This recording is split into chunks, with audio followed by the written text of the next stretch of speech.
Welcome to the Supply Chain Tech Podcast with Rombi. In this episode, we speak with Marco Aurelio de Andrade. Marco is the Customer Intelligence Analyst at Gerdau Summit, and he talks to us about how you can use technology to monitor work in process inventory in large manufacturing lines like his. Marco, welcome to the podcast. Such a pleasure having you here. I know you are And I know you are actually spearheading a phenomenal project around manufacturing supply chain visibility at your company. And there's a lot of value that you're deriving from it, which we would like to dwell into in detail here. So Marco, before we begin talking about the project and the value and how you went about implementing visibility, um, can we understand a little bit about your role and what Gerdau does in Brazil?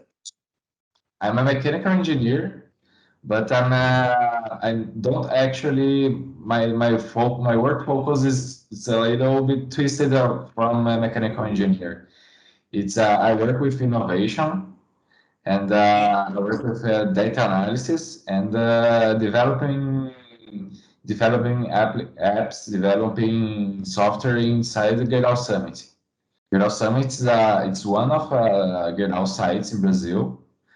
And as you know, Gerdau, it's a major siderurgical leader in Brazil and in the world. We have a lot of milling operations around the globe. Nowadays, it's mainly focused in the the Americas. But Gerdau Summit, it's a joint venture with Sumitomo Corporation from Japan, as well as with JSW, Japanese Steelworks. And we focus on casted and forged products, like big products, like rolling mill rolls. It's a big core siderurgical product it's used for the rolling mills, in the rolling mills. Its main responsibility is to conformate mechanically the steel to become an end product to be consumed as a commodity. We produce besides rolling mill rolls, they are big assets, right? They range from 500 kilograms to 60,000 kilograms, so they're big products, like 2-meter diameter cylinder, like 2-meter diameter and 5-meter long. We also produce parts for the wind turbines. Like we produce rings to make the bearings from the bearings that they are inside the windmill. So majorly big products, big and heavy products. With a lot of difficulties to in the logistics areas, there are big challenges in there. Marco, that's very interesting because every time you talk about manufacturing, people always think that there is not so much of high-tech technology used in the supply chain side of manufacturing. Of course, manufacturing has already gone through that automation wave and maybe what Gartner calls as the hype cycle. But today, when it comes to the supply chain side of manufacturing, which is within your facilities as well as outside your facilities, you seem to have invested in technologies to gain visibility into your supply chain, which includes your work in process, which includes your job progress tracking. So could you tell us a little bit about what motivated you to explore visibility within the manufacturing facility as these manufacturing components go through different stages? Since we produce big products, Our products are not shelf products. They are each customer has its own product. They are very custom made products. So having the visibility of them across our site is essential because they are not only one product line. It depends on the customer needs. Now we are mainly customer centric company, so the customer is our core business, you know. So we need to have the control of our products in the tip of our hands because of the schedule of the deliveries from our customers. Since we are entering a new markets now, the time to provide the products to our customers, it's really critical for the customer success. Interesting. So this is actually coming out of the fact that you really want to stay committed to your customers on the timeline that you offer them. So is this like a make to order model that you follow with your Yes. customer? Mm-hmm. So the customer places an order and then you begin manufacturing the product to suit the customer's specification. And typically, how long does it take for a customer to receive their product from the time that they place an order? It depends on the customer needs. Sometimes they have a critical they have a critical they can have a critical piece that it will affect its operation. But can say from start to manufacturing to the end, the product needs takes around from 1 month to 3 months, depends on the product line. Interesting. And in this time frame of 1 month to 3 months, what are all those things that can possibly go wrong, which kind of increases this timeline or keeps the customer waiting? You know, since our products are big, our process time are big. You know, mainly on heat treatment process. There are some kinds of cycles that takes almost months to complete. So some small delays on preparing a batch for the process are really critical. You know, if you need to prepare a batch with pieces 1, 2, and 3, you know, or you can't find the second piece, it's a major issue. You delay not only one product, you delay the whole batch. Interesting. So what you're saying is, so you have an order, and then you have multiple components that comprise that order. And if you cannot find all the components that go into that order, you're probably just maybe it's you found 99 of those components, but you still have that one component which is remaining. No. But that's going to actually delay the whole order and the onward shipping to the customer. Yeah, bigger products, bigger problem. Bigger when the products increase in size, it has a lot of logistic problems to store it within the process. You know, sometimes you have a huge size, so because we have to store big products distributed within. You can just store it in a shelf. It's not a simple product. You have even safety issues about the storage of these products, right? You can just put it right beside one another because it's a cylinder. It's a huge cylinder of 20,000 kilos. If it starts to rolling, then it's a huge security issue. So when we are dealing with this kind of logistic problems, we have to know where the product is with certain kind of reliability. Not only I just store this product is in this buffer. So if the logistic operator have to reach for the products that's behind it, it has to move the anterior product. Then if you are just relying on paper or just the memory of someone, when you move a big this kind of logistic operation, you need to depend on something else. You know, you have to implement technology. You have to improve the control of the logistic data.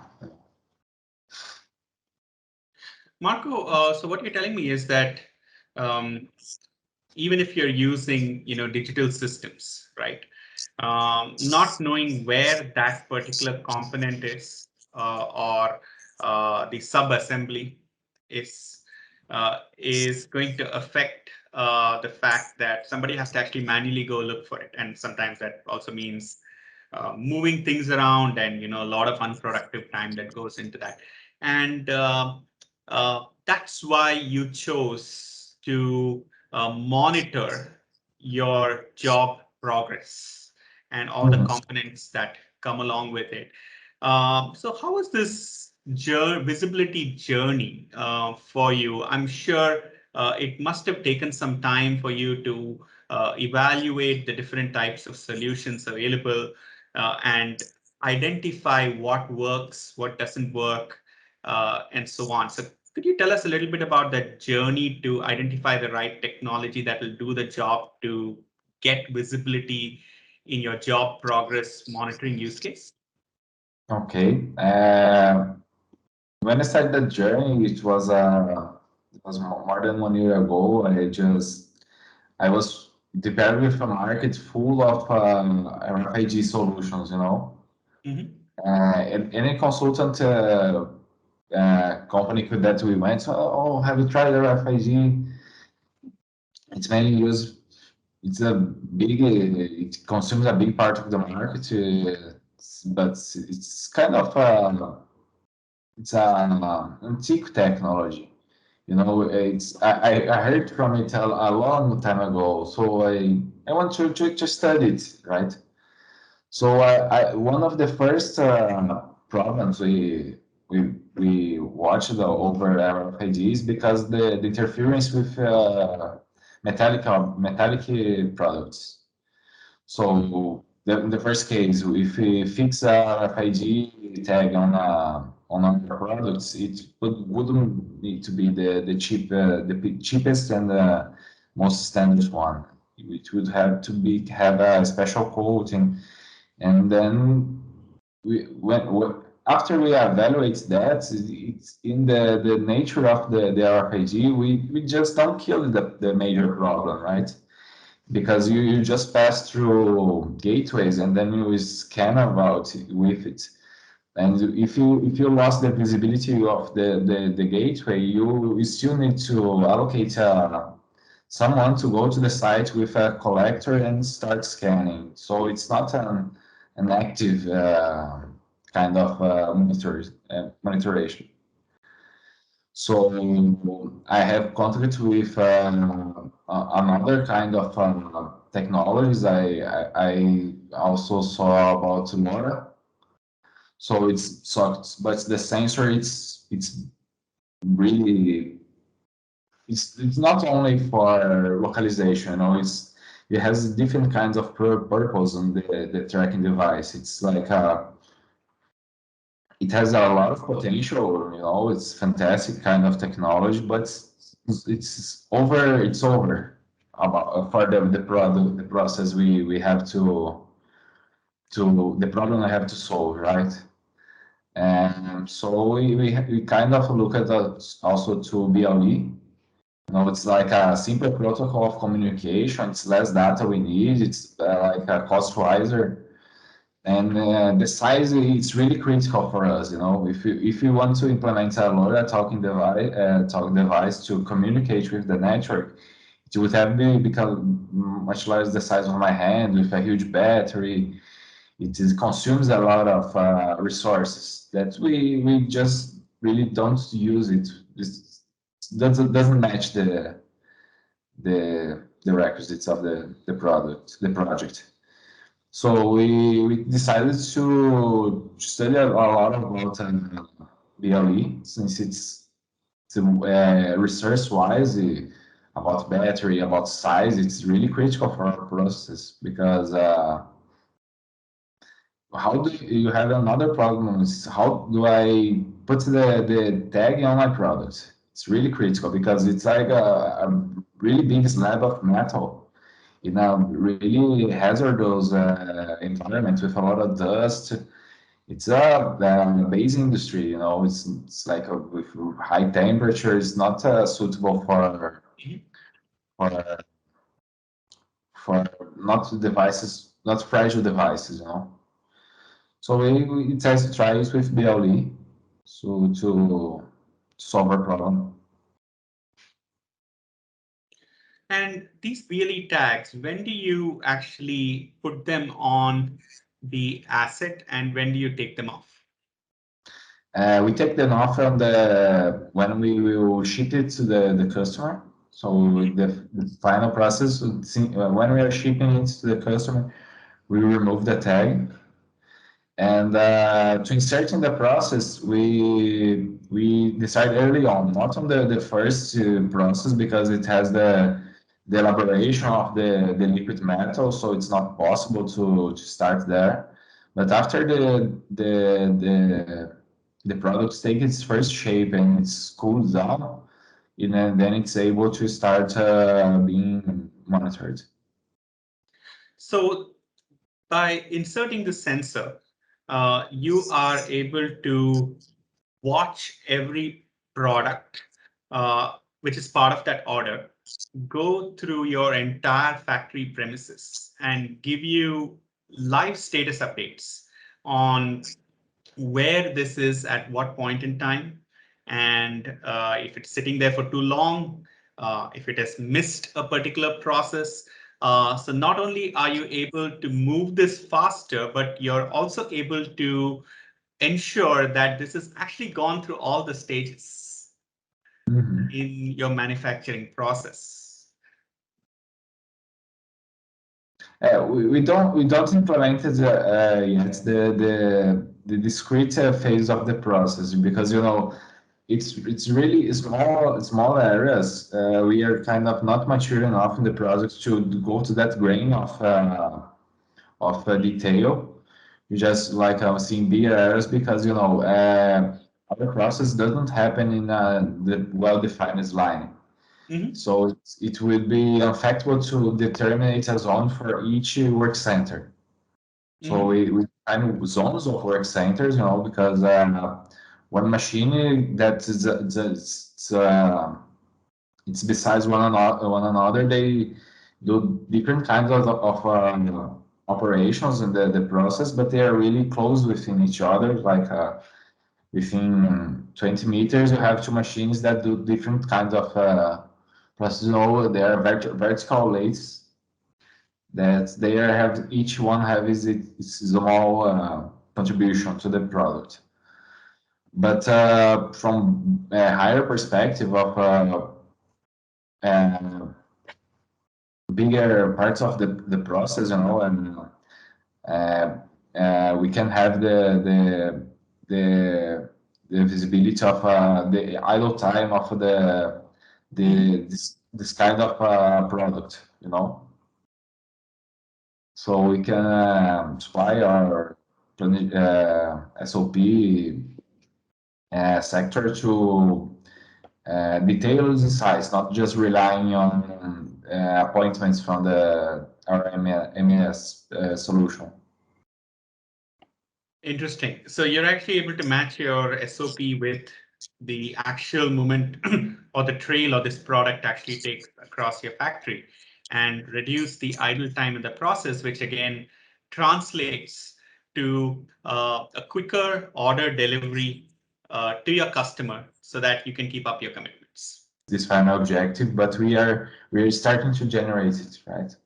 We implement it in different phases because we have different products, not just only rolling mill rolls. We have rings and forged sleeves and main shaft. So each one has its kind of engineering problem to how do I fix the tag in the products? How do I train our operators to do the the operation of the system, how to does he register a new asset, how does the logistics sector then register. So we are just doing phases. After all these phases are complete, we will start acting on the SOP projects, part. So we have now the data, what we will generate from it, and then with this kind of data, we will do another phase and tell how do we evidence this to the customer? How do I bring this kind of value to our customer, right? Absolutely. And Marco, that brings me to my next question, which you just touched upon, data, right? Which is exactly what is the most valuable asset that's coming out of all of this visibility and sensor implementation that you're doing within the factory. Can you tell me a little bit about the kind of value that this data is providing to you or can provide in the future? What's the kind of analytics and reporting that's of most interest to you from the data that's coming out of monitoring all of these assets in your facility? Data is like it's my passion, right? I'm a data analyst, so I breathe this every day, right? And we are still generating its data, but while we generate it, we will have a wish list of analytics, right? We will start. We already think of the end of journey, right? And one of the most valuable visualization uh, products that we will generate in the future are the WIP products, and how much WIP by each kind of product line we have active in our site, or in which the stage of the process it's in, it's within. So we can have a detailed view of our working capital. We really detailed, not depending only on ERP or MS systems. We know that piece is this number, and it's linked to the MRP to watch over the detail costs. So it really needs the information from us, from the physical side to the digital side, the digital data. Now, the visibility is the main hook from the digital to the physical part. And once you're able to do that, what are the kind of derived value you see in terms of um, for your manufacturing plant, for your customers, and for the different teams and functions at Gerdau?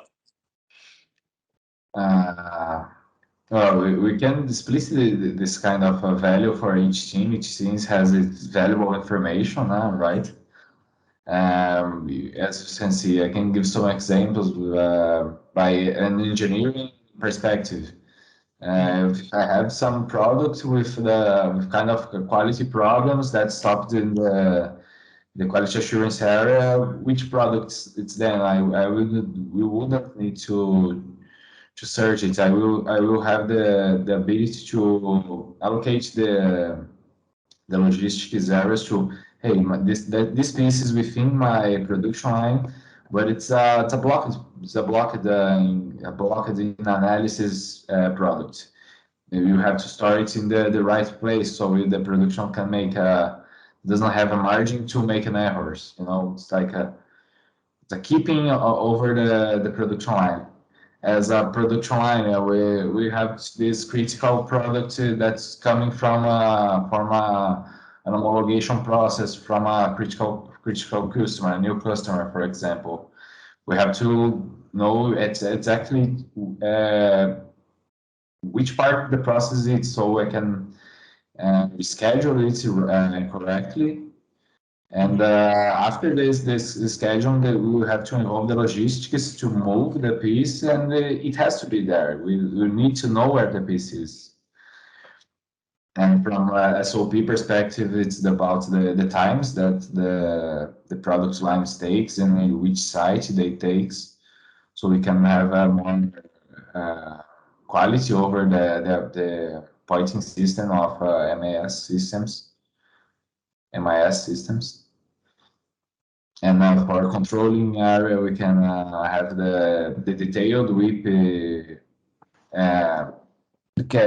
the working capital of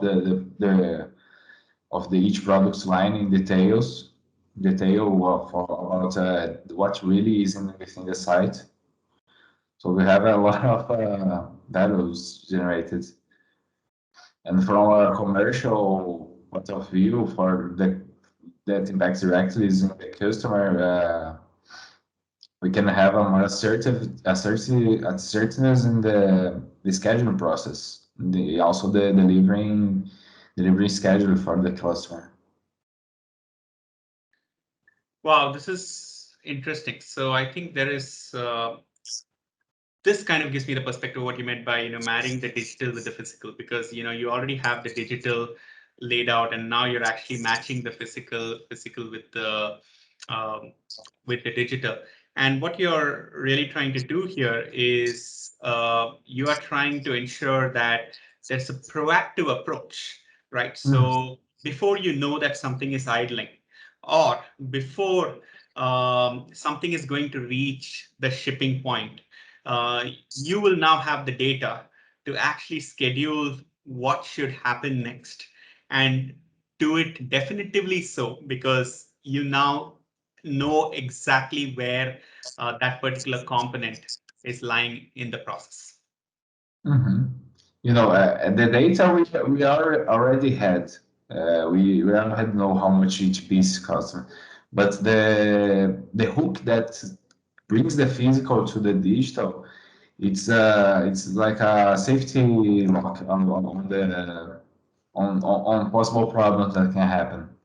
So we know we have on the palm of our hands the information, like this piece has its hooking with the system, and we'll ensure it's within the site. Marco, you also mentioned one thing in the beginning, which was about the safety of the item. So could you tell me a little bit about this aspect in the consideration when you were implementing visibility? So, with the kind of information that we have, we doesn't do it, for example, right? We don't need to expose a person to search for items, so we we can check system in the system where the item is. So we have to expose a lot of less our work is searching for items. And we have a premises from safety perspective that the less you expose a person to the working area, it's a less margin for our incidents, right? Marco, this was fascinating because tracking is not something new when it comes to assets within the facility, but your journey of evaluating the technologies that were available in the market, um, the fact that passive did not really work for you, and you had to actually use sensors which were BLE enabled and could provide you with active monitoring. And all of the data points, the reports, the analytics that you are looking at, and merging all of this physical data and insights with your digital, uh, I think puts you in a place where you're truly transforming the manufacturing supply chain from the part where your production starts, right? And of course, delivering the customer experience, which seems to really matter to you, which is delivering these products as committed when you're on a make-to-order model by leveraging the power of visibility. So Marco, thank you so much for explaining your experience and journey with implementing supply chain visibility in a manufacturing supply chain. We got some wonderful insights from you. So thank you for your time and look forward to talking to you soon. Thank you, Prem. Forward to talking to you soon. Hi, my name is Scott Mears and I'm one of the hosts of the Supply Chain Tech podcast with Roby.